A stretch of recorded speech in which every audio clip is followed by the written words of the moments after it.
이제는 미국보다 한국이 더 신뢰받는 세상이 온 것 같습니다.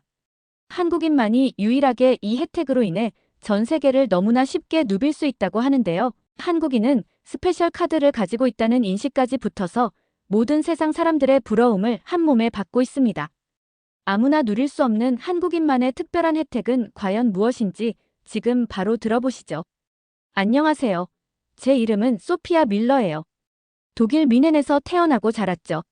지금은 뮌헨 대학교에서 국제관계학을 전공하는 3학년 학생이에요. 제가 이 이야기를 시작하려고 하니 마치 어제 일처럼 생생하네요. 모든 게 정말 우연히 시작됐어요. 저는 평범한 중산층 가정의 장녀로 태어났어요. 아버지는 고등학교 역사 교사이시고 어머니는 여행 작가세요. 어렸을 때부터 부모님의 영향을 많이 받았죠. 아버지에게서는 세계사에 대한 관심을, 어머니에게서는 여행과 문화에 대한 열정을 물려받았어요. 그래서 그런지 저는 항상 왜라는 질문을 참 많이 했던 아이였죠. 뮌헨 대학교는 정말 아름다워요. 특히 가을이면 단풍으로 물든 캠퍼스가 마치 동화 속 성 같아요.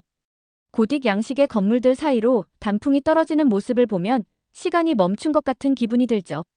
그날도 평소처럼 도서관에서 국제비자 정책에 대한 리포트를 쓰고 있었어요. 비자와 여권이 왜 필요한지, 국가 간의 자유로운 이동을 막는 장벽은 왜 존재하는지에 대해 고민하면서 자료를 찾고 있었죠. 그때 옆자리에 앉아있던 아시아 학생이 저를 힐끗 보더니 미소를 지었어요. 혹시 비자 정책에 대해 쓰고 계신가요? 그녀가 완벽한 독일어로 물었죠. 그렇게 처음 만난 친구가 지민이었어요. 한국에서 온 교환학생이었죠. 지민이 자신의 여권을 꺼내 보여주면서 이야기를 시작했어요. 우리나라 여권으로는 전 세계 대부분의 나라를 자유롭게 갈 수 있어요. 심지어 도착비자나 무비자로요. 처음에는 반신반의했어요. EU 여권도 그렇게 강력하지는 않은데 아시아의 한 나라 여권이 그렇다니 믿기지 않았거든요. 지민은 계속해서 설명을 이어갔어요. 한국이 얼마나 빠르게 발전했는지, 그리고 그 신뢰도가 여권의 힘으로 이어졌다는 거예요. 우리나라는 반세기 만에 원조를 받는 나라에서 주는 나라가 됐어요. 세계에서 유일하죠. 지민의 말에서 자부심이 느껴졌어요.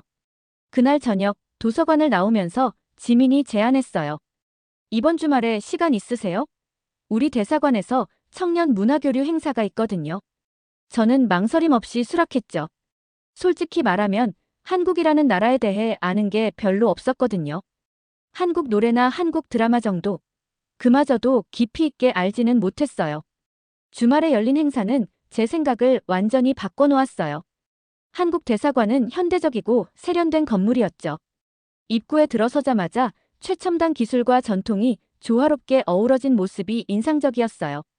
행사장에는 다양한 연령대의 한국인과 독일인들이 모여 있었고 모두가 자유롭게 대화를 나누고 있었죠. 특히 인상 깊었던 건 한국의 디지털 여권 시스템에 대한 프레젠테이션이었어요. 생체인식 기술을 활용한 자동 출입국 심사, 블록체인 기반의 모바일 여권까지. 마치 미래의 기술을 보는 것 같았죠. 더 놀라웠던 건 이런 시스템이 이미 실제로 운영되고 있다는 거예요. 그날 저는 밤늦게까지 잠을 이루지 못했어요. 머릿속이 온통 새로운 정보들로 가득 찼거든요. 노트북을 켜고 한국에 대해 검색하기 시작했죠. 경제 성장률, 기술 혁신, 문화적 영향력. 모든 지표가 놀라웠어요. 특히 한국 여권의 위상이 어떻게 이렇게 높아질 수 있었는지가 가장 궁금했죠. 다음 날 아침, 저는 아버지께 이 이야기를 했어요. 역사 교사이신 아버지는 흥미롭게 들으시더니 이렇게 말씀하셨죠. 소피아, 내가 관심 있어 하는 걸 보니 기쁘구나. 한국은 정말 특별한 나라야. 전쟁의 폐허에서 이만큼 발전한 나라가 또 있을까? 어머니도 여행 작가로서 한국에 대한 관심을 보이셨어요. 다음 책의 주제는 한국의 현대화로 해볼까 생각 중이었는데 내가 도와주면 좋겠구나. 그렇게 저의 호기심은 더욱 커져갔어요. 평소 조용한 도서관의 한 구석에서 공부하던 제가 이제는 매일 새로운 것을 찾아 헤매는 모험가가 된 것 같았죠. 지민과는 더 자주 만나게 됐고 한국어도 조금씩 배우기 시작했어요. 안녕하세요. 감사합니다. 같은 간단한 인사말부터요. 도서관에서 국제관계 서적들을 찾아보면서 제 리포트의 방향도 자연스럽게 바뀌었어요.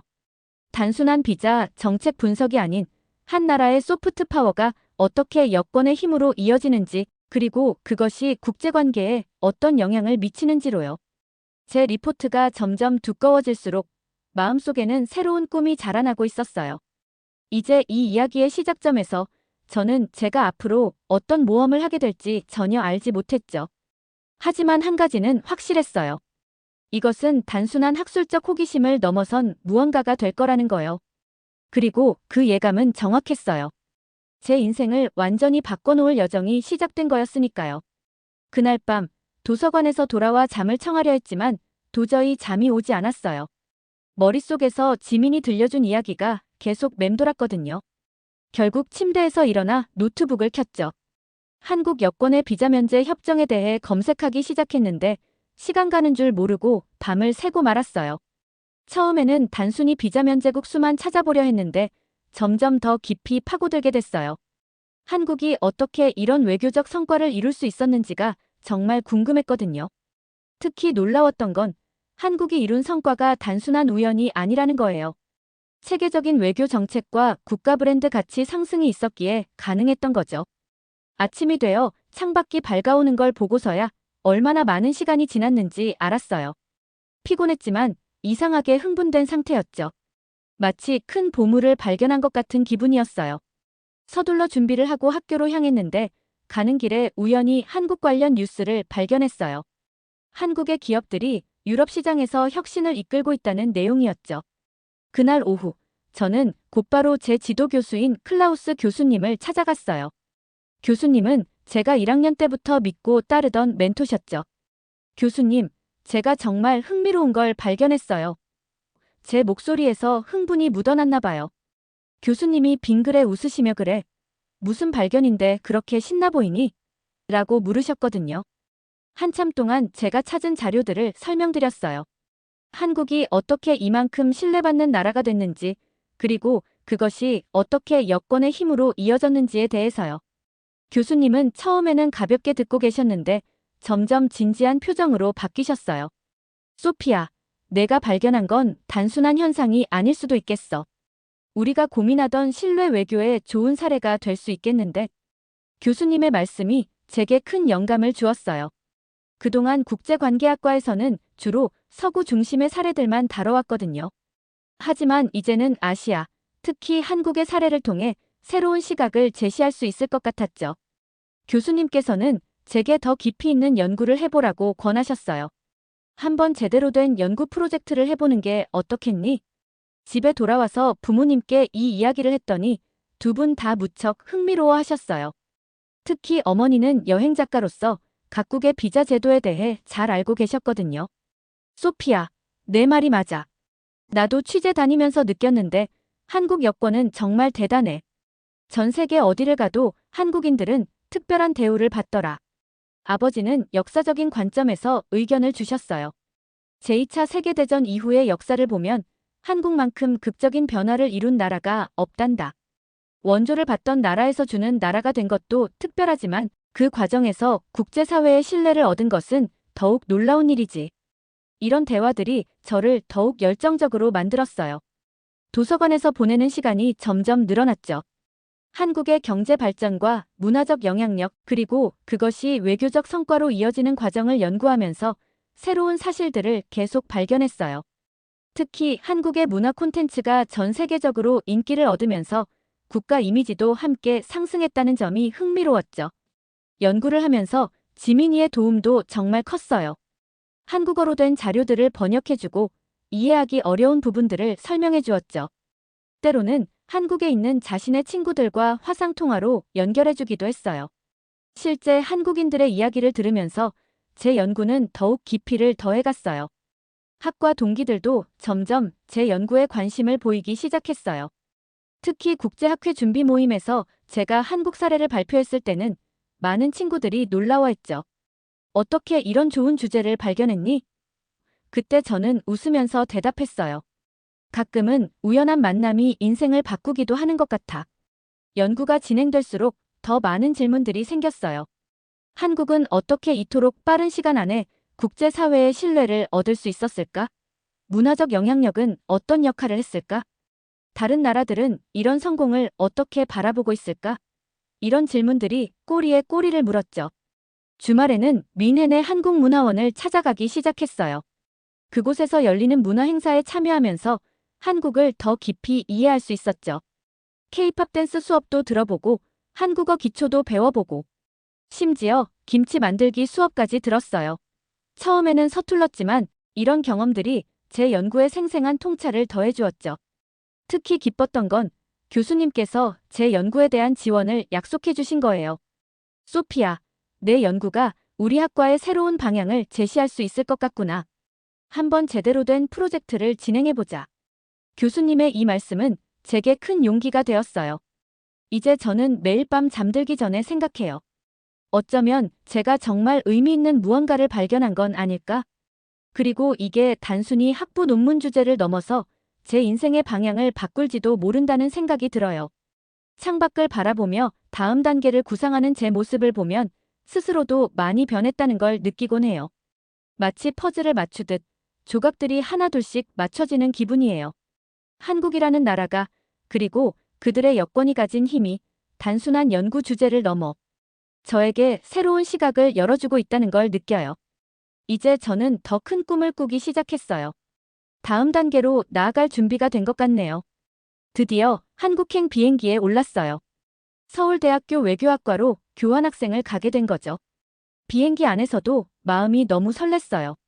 창밖으로 보이는 구름을 바라보며 제가 연구해온 그 나라를 직접 경험하게 된다는 게 믿기지 않았거든요. 인천공항에 도착했을 때의 첫 느낌을 절대 잊을 수 없을 것 같아요. 독일의 공항들도 최신식이라고 생각했는데 인천공항은 그 차원이 달랐어요. 특히 자동 출입국 심사대를 경험했을 때는 정말 놀라웠죠. 생체인식 기술로 몇 초 만에 심사가 끝나는 걸 보면서 제가 연구했던 한국의 디지털 혁신을 직접 체험하는 기분이었어요. 공항에서 서울로 가는 길은 마치 미래도시로 들어가는 것 같았어요. 밤이었는데도 도시가 반짝반짝 빛나고 있었죠. 특히 한강을 건너는 순간의 야경은 정말 압도적이었어요. 그때 택시 기사님께서 재미있는 말씀을 해주셨어요. 우리나라가 이만큼 발전한 게 신기하시죠? 저도 젊었을 땐 이런 모습을 상상도 못했어요. 그 말씀에서 자부심이 느껴졌어요. 서울대학교 기숙사에 도착했을 때는 이미 늦은 밤이었는데 룸메이트인 수진이가 따뜻하게 맞아줬어요. 처음 보는 외국인 룸메이트를 위해 라면도 끓여주고 한국 과자도 준비해뒀더라고요. 그날 밤 우리는 밤늦게까지 이야기를 나눴어요. 수진이의 이야기를 들으면서 한국인들의 실제 생활과 문화를 더 깊이 이해할 수 있었죠. 다음 날 아침 캠퍼스를 둘러보면서 또 한 번 놀랐어요. 전통적인 건물과 현대적인 시설이 조화롭게 어우러져 있었거든요. 특히 중앙도서관은 정말 인상적이었어요. 최첨단 시설을 갖추고 있으면서도 곳곳에 한국의 전통적인 요소들이 살아있었죠. 첫 수업은 현대 외교 정책의 이해였어요. 김 교수님께서 진행하시는 수업이었는데 제 연구 주제를 듣고 특별한 관심을 보여주셨어요. 외국 학생이 우리나라의 여권 파워에 관심을 가져준다는 게 반갑네요. 우리도 배울 점이 많을 것 같은데요. 교수님의 이런 열린 태도가 정말 인상적이었어요. 수업이 끝난 후 김 교수님께서 저를 따로 불러 외교부 관계자들과의 미팅을 주선해 주셨어요. 실제 정책을 만드는 분들의 이야기를 들어보면 도움이 될 것 같아서요. 교수님의 이런 적극적인 지원에 정말 감동받았죠. 외교부 방문은 제 연구의 결정적인 전환점이 됐어요. 정책 담당자들을 만나면서 한국이 어떻게 전략적으로 국가 브랜드를 높여왔는지 자세히 들을 수 있었거든요. 특히 인상 깊었던 건 단순히 경제적 성과나 기술력뿐만 아니라 문화적 영향력을 통해 신뢰를 쌓아왔다는 거예요. 주말에는 수진이가 이것저것 서울 투어를 시켜줬어요. 현대적인 강남부터 전통이 살아있는 북촌 한옥마을까지 한국의 다양한 모습을 볼 수 있었죠. 특히 재미있었던 건 디지털 여권을 실제로 사용하는 모습을 본 거예요. 수진이가 스마트폰으로 간편하게 신분 확인을 하는 걸 보면서 이게 바로 제가 연구하던 디지털 혁신이구나 싶었어요. 한국에서의 일상도 너무 특별했어요. 편의점은 24시간 열려 있고 지하철은 깨끗하고 정확했으며 어디서나 초고속 인터넷이 되는 게 신기했죠. 특히 놀라웠던 건 모바일 결제 시스템이에요. 현금이 거의 필요 없을 정도로 모든 게 디지털화되어 있더라고요. 학교 수업에서도 새로운 발견이 계속됐어요. 한국 학생들의 글로벌한 시각과 높은 학구열이 인상적이었죠. 조별 과제를 할 때면 항상 다양한 관점에서 문제를 바라보려 노력하는 모습이 보기 좋았어요. 저도 모르게 더 열심히 공부하게 되더라고요. 또 하나 특별했던 건 한국의 스타트업 문화예요. 교수님의 소개로 판교 테크노밸리를 방문할 기회가 있었는데 그곳의 열정적인 분위기는 실리콘밸리가 부럽지 않았어요. 특히 많은 스타트업들이 글로벌 시장을 목표로 하고 있다는 점이 인상적이었죠. 주말에는 종종 한국 문화 체험 프로그램에 참여했어요. 한복을 입어보고 김치도 담가보고 한글도 배워보면서 한국 문화를 더 깊이 이해할 수 있었죠. 특히 한글이 정말 과학적으로 설계된 문자라는 걸 알게 됐을 때는 또 한 번 감탄했어요. 한 번은 대학로에서 열린 청년 포럼에 참석했는데 그곳에서 만난 한국 청년들의 꿈과 열정이 정말 인상적이었어요. 글로벌 시장을 무대로 꿈을 키우는 그들의 모습에서 한국이 왜 이렇게 빠르게 성장할 수 있었는지 이해할 수 있었죠. 매일 밤 일기를 쓰면서 제가 얼마나 많이 성장하고 있는지 느낄 수 있었어요. 단순히 연구 데이터를 모으는 것을 넘어서 실제로 이 나라의 문화와 사람들을 이해하게 된 거죠. 특히 한국인들의 끊임없는 혁신 추구와 발전에 대한 열망이 인상적이었어요. 한 달이 지났을 때 독일에 있는 부모님과 화상 통화를 했는데 두 분 다 제가 달라진 것 같다고 하시더라고요. 소피야, 내 눈빛이 달라졌어. 더 열정적으로 보여. 어머니의 이 말씀이 기억에 남아요. 정말 그랬던 것 같아요. 이곳에서의 경험이 저를 많이 변화시켰거든요. 연구도 더욱 깊이 있게 진행됐어요. 한국의 여건이 단순히 비자 면제 협정의 숫자가 아니라 국가의 종합적인 신뢰도를 보여주는 지표라는 걸 더 확실히 이해하게 됐죠. 그리고 그 신뢰는 하루아침에 이루어진 게 아니라 오랜 시간 동안의 노력과 혁신의 결과라는 것도요. 매일 아침 캠퍼스를 걸으며 생각했어요. 제가 연구하는 이 주제가 단순한 학술적 호기심을 넘어 현대 국제관계의 새로운 패러다임을 보여주는 것일지도 모른다고요. 그리고 그 생각은 점점 더 확신으로 바뀌어 갔어요. 이제 다음 단계로 나아갈 준비가 된 것 같네요. 독일로 돌아온 후 저는 완전히 다른 사람이 된 것 같았어요. 미넨 공항에 도착했을 때 이상하게도 모든 게 새롭게 보이더라고요. 한국에서의 경험이 제 시각을 완전히 바꿔놓은 거죠. 특히 공항의 출입국 시스템을 보면서 자연스럽게 한국의 시스템과 비교하게 됐어요. 이제는 단순한 관찰자가 아닌 전문가의 눈으로 보게 된 것 같았어요. 집에 돌아오자마자 부모님께서는 제 변화를 한눈에 알아보셨어요. 소피야, 내가 달라졌구나. 더 자신감 있어 보여. 아버지의 말씀에 저도 모르게 미소가 지어졌어요. 어머니는 제 연구 노트를 보시더니 깜짝 놀라셨죠. 이렇게 많은 자료를 모았구나.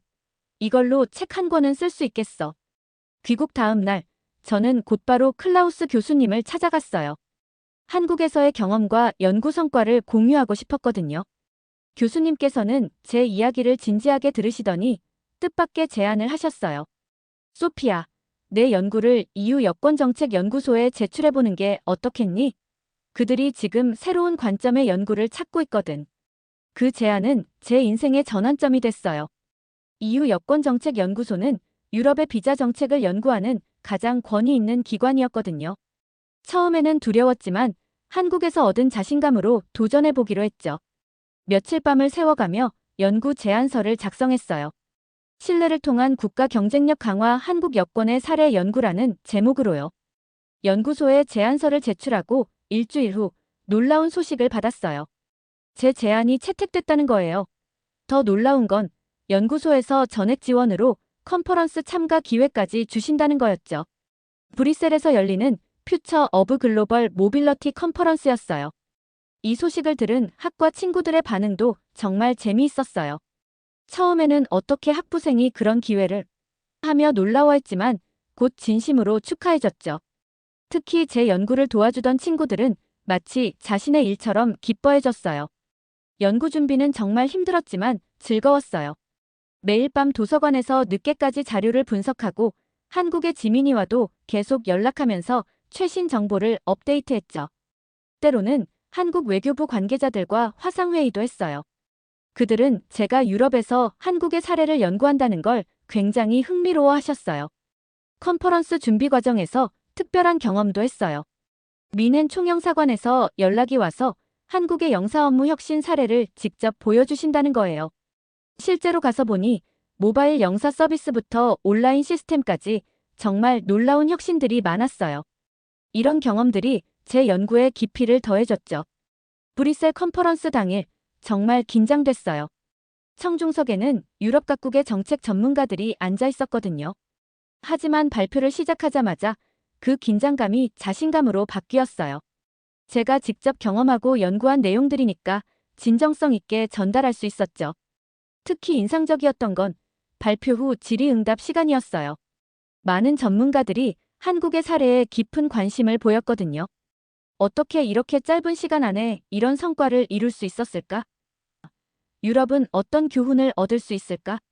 등의 질문들이 쏟아졌어요. 컨퍼런스가 끝난 후 여러 기관에서 협력 제안이 들어왔어요. 특히 프랑스의 한 연구소에서는 비교 연구 프로젝트를 함께 하자고 제안했죠.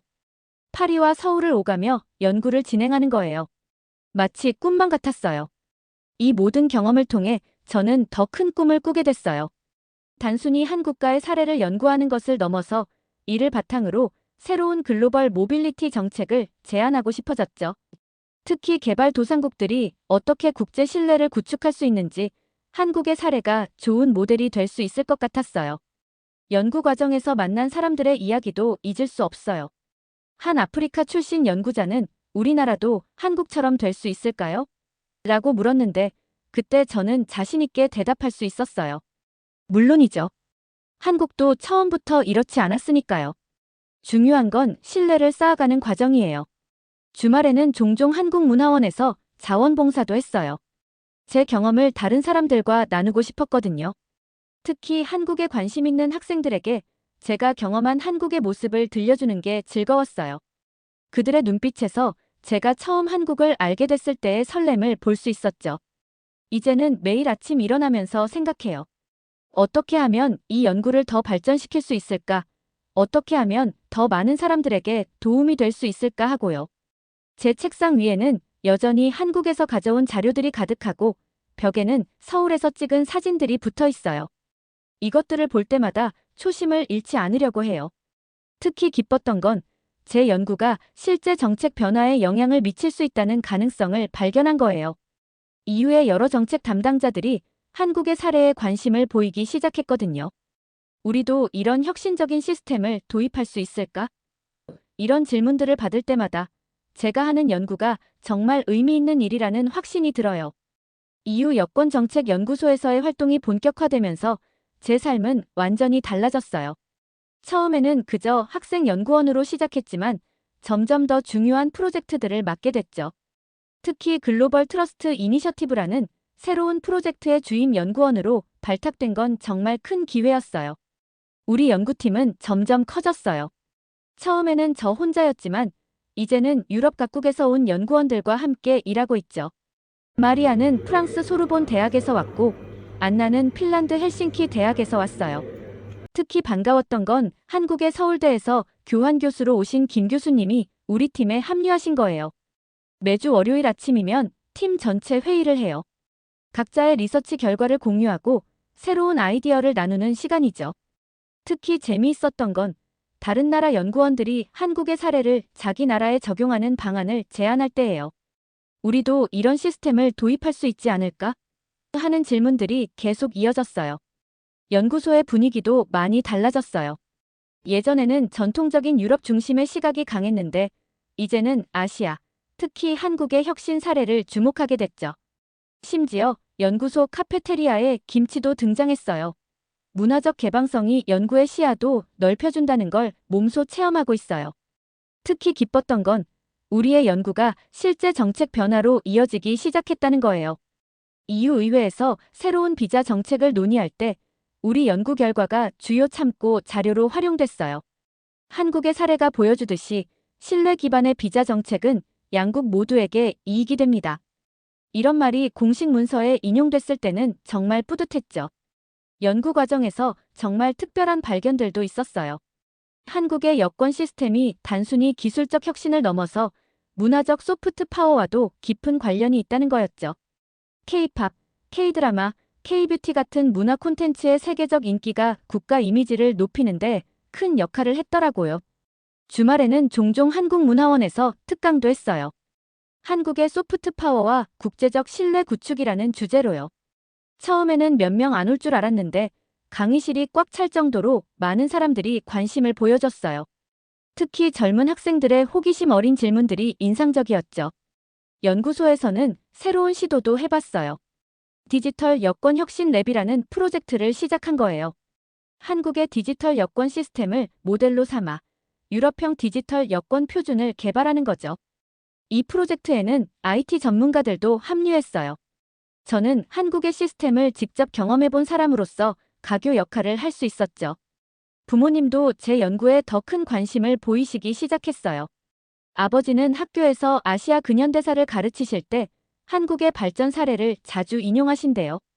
어머니는 마침내 한국에 대한 책을 쓰기 시작하셨어요. 현대 문명의 새로운 중심, 한국이라는 제목으로요. 제가 리서치를 도와드리는 중이에요. 연구소의 동료들과 특별한 프로젝트도 시작했어요. 글로벌 트러스트 맵이라고 각국의 여권 신뢰도를 시각화하는 프로젝트예요. 이 지도를 보면 한국이 얼마나 놀라운 성과를 이뤘는지 한눈에 알 수 있죠. 개발도상국 출신 연구원들은 이 지도를 보면서 큰 희망을 얻는다고 해요. 때로는 한국의 외교부 관계자들과 화상회의도 해요. 그들은 제가 연구하는 내용에 큰 관심을 보이면서도 더 발전시켜야 할 점들에 대해서도 허심탄회하게 이야기해 주세요. 이런 열린 태도야말로 한국이 국제적 신뢰를 얻을 수 있었던 비결이 아닐까 싶어요. 지난주에는 뜻밖의 제안을 받았어요. 유엔 산하기관에서 글로벌 모빌리티 정책 자문위원으로 일해보지 않겠냐는 거였어요. 아직 학생 신분인 제가 이런 제안을 받다니 정말 믿기지 않았죠. 하지만 이건 제 개인의 성과라기보다는 한국이라는 나라가 보여준 혁신과 발전 가능성에 대한 세계의 관심이라고 생각해요. 매일 저녁 연구실에서 불을 끄기 전 창밖을 바라보며 생각해요. 제가 하는 연구가 어떻게 하면 더 많은 사람들에게 도움이 될 수 있을까? 어떻게 하면 더 나은 세상을 만드는데 기여할 수 있을까 하고요. 그리고 항상 결론은 같아요. 신뢰, 그게 바로 핵심이라는 거예요. 얼마 전에는 연구소 로비에 특별한 전시를 기획했어요. 여권으로 보는 세계 역사였는데 한국 여권의 변천사가 단연 하이라이트였죠. 많은 방문객들이 한국의 스토리에 감동받았어요.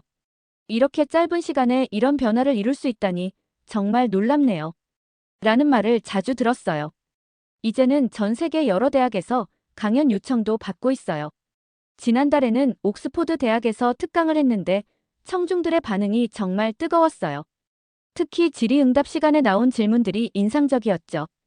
어떻게 하면 우리도 한국처럼 빠른 발전을 이룰 수 있을까요? 이제는 더 큰 그림을 그리기 시작했어요. 유엔 글로벌 모빌리티 정책 자문위원으로서의 첫 회의가 내일이에요. 회의 자료를 준비하면서 지난 시간들이 주마등처럼 스쳐 지나가네요. 도서관에서 우연히 시작된 관심이 이렇게 큰 꿈이 될 줄은 정말 몰랐어요. 특히 기쁜 소식이 하나 있어요. 우리 연구소가 글로벌 트러스트 이니셔티브라는 새로운 프로젝트를 시작하게 됐거든요. 개발도상국들이 어떻게 하면 한국처럼 국제적 신뢰를 구축할 수 있는지 연구하고 지원하는 프로젝트예요. 아프리카와 동남아시아의 여러 나라들이 이미 참여 의사를 밝혔다고 해요. 프로젝트의 첫 단계로 디지털 여권 혁신센터를 설립하기로 했어요. 한국의 디지털 시스템을 모델로 삼아 각국의 상황에 맞는 맞춤형 솔루션을 개발하는 거예요. 특히 반가웠던 건 한국의 외교부가 기술 자문을 제공하겠다고 나서준 거예요. 한국이 받은 도움을 이제는 다른 나라들에게 나눠주는 거죠. 연구소의 분위기도 완전히 달라졌어요. 예전에는 유럽과 미국의 사례만 연구했는데 이제는 한국을 비롯한 아시아의 혁신 사례들이 주목받고 있어요. 얼마 전에는 베트남 대표단이 방문했는데 그들의 눈빛에서 한국이 걸어온 길을 따라가고 싶어하는 열망이 보이더라고요. 우리 팀도 더욱 다양해졌어요. 전 세계에서 온 연구원들이 함께 일하고 있죠. 특히 개발도상국 출신 연구원들의 열정이 대단해요. 그들에게 한국의 사례는 단순한 연구 대상이 아닌 희망과 영감의 원천이에요. 우리도 할 수 있다는 자신감을 주는 거죠. 최근에는 특별한 프로젝트도 시작했어요. 여권을 통해 본 세계 평화라는 주제로 다큐멘터리를 제작하고 있어요. 한국의 여권이 어떻게 세계 최고 수준의 신뢰를 얻게 됐는지, 그 과정에서 어떤 노력들이 있었는지를 담는 거예요. 특히 감동적인 건 일반 시민들의 이야기예요. 한국 여권 하나로 전 세계를 자유롭게 다니는 모습들이요. 교육 프로그램도 만들었어요. 글로벌 트러스트 아카데미라고 개발도상국의 젊은 외교관들을 대상으로 하는 프로그램이에요. 한국의 경험을 바탕으로 어떻게 하면 국제사회의 신뢰를 얻을 수 있는지 배우는 거죠. 첫 기수 교육생들의 열정을 보면서 이게 바로 진정한 글로벌 협력이구나 싶었어요. 얼마 전에는 뜻밖의 제안도 받았어요. 세계은행에서 글로벌 모빌리티 혁신 펀드를 만든다면서 자문위원으로 참여해달라고 하더라고요. 개발도상국들의 여권 시스템 현대화를 지원하는 프로젝트인데 한국의 경험을 모델로 삼고 싶다고 해요. 부모님도 이제는 제 일을 완전히 이해하고 지지해주세요. 아버지는 얼마 전 정년퇴임 기념 강연에서 한국의 발전 사례를 중심으로 이야기하셨대요. 역사는 우리에게 희망을 가르쳐준다고요. 어머니의 책도 곧 출간될 예정이에요. 영어, 독일어, 프랑스어로 동시 출간된다고 하니 정말 기대되네요. 가끔은 지민이와 화상 통화를 하면서 옛날 이야기를 해요. 도서관에서의 그 우연한 만남이 이렇게 큰 변화를 가져올 줄은 우리 둘 다 몰랐다고요. 지민이도 이제는 한국 외교부에서 일하고 있어요. 우리는 종종 농담해요. 우리가 세상을 조금은 더 좋은 곳으로 만들고 있나? 하고요. 미래에 대한 계획도 점점 더 구체화되고 있어요. 글로벌 트러스트 네트워크라는 새로운 구상을 하고 있죠. 전 세계의 연구기관들이 협력해서 더 나은 국제 이동의 미래를 만들어가는 거예요. 한국의 경험이 그 중심에 있겠지만 각국의 고유한 상황과 문화도 존중하면서요. 매일 아침 사무실에 들어설 때마다 생각해요. 제가 하는 일이 정말 의미 있는 변화를 만들어내고 있다는 걸요. 한국이 보여준 것처럼 신뢰는 그냥 주어지는 게 아니라 만들어가는 거라는 걸 이제는 확실히 알아요. 얼마 전 한 젊은 연구원이 제게 물었어요. 왜 이 일을 하세요? 저는 잠시 생각하다가 대답했죠. 더 나은 세상을 꿈꾸기 때문이에요. 한국이 보여줬잖아요. 꿈꾸는 것이 현실이 될 수 있다는 걸요. 이제 저는 매일 새로운 꿈을 꿔요. 전 세계 모든 나라의 국민들이 자유롭게 이동하며 서로를 이해하고 존중하는 세상을요. 한국의 여권이 보여준 것처럼 그런 세상이 불가능한 게 아니라는 걸 이제는 알아요. 그리고 그 꿈을 이루는데 제가 조금이나마 기여할 수 있다는 게 정말 기쁘네요. 내일은 또 새로운 하루가 시작될 거예요. 새로운 도전과 기회가 기다리고 있겠죠. 하지만 이제는 두렵지 않아요. 한국이 보여준 것처럼 열정과 노력이 있다면 불가능은 없다는 걸 배웠으니까요. 이제 진정한 여정이 시작된 것 같아요. 지금까지의 사연 어떻게 들으셨나요? 구독과 좋아요 꾹 한 번씩만 부탁드릴게요. 다음에 더 재밌는 사연으로 돌아오겠습니다. 감사합니다.